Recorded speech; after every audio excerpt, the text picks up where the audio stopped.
How long have you been a parishioner here at St. Teresa's? In 1961, 55 years. There was an Air Force base at what is the airport now, where the classrooms were with barracks, and the church was in the building of the officers' quarters, and that's the way we remember it.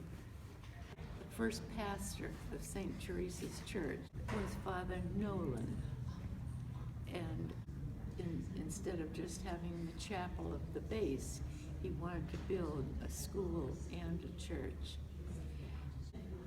and it was known as St. Teresa's Church. If you will look at the outside of this church, the wall that goes up is like a tent.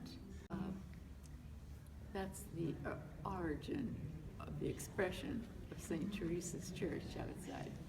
A real cross on the back, over on the wall and back of the tabernacle. But he didn't know where to go to get something appropriate.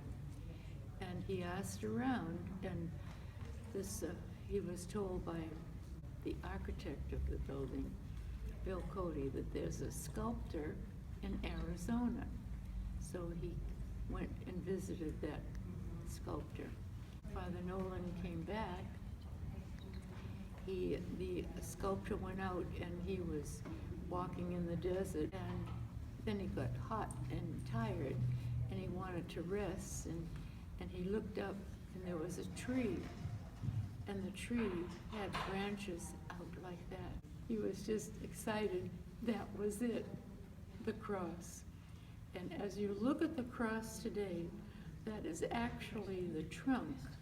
The body coming down is the trunk of that tree, and the outstretched arms, Christ's arms, is the way the tree actually went over.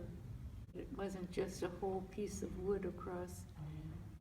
That was the inspiration for the cross that we now see. And if you'll see that the face is actually the tree, all sculpted out, and the tears coming down, the blood flowing from his piercing of his chest. You'll see it coming down. When Father saw that, he was so impressed. And we were all so impressed. Thank you for taking the time to talk to us. My privilege.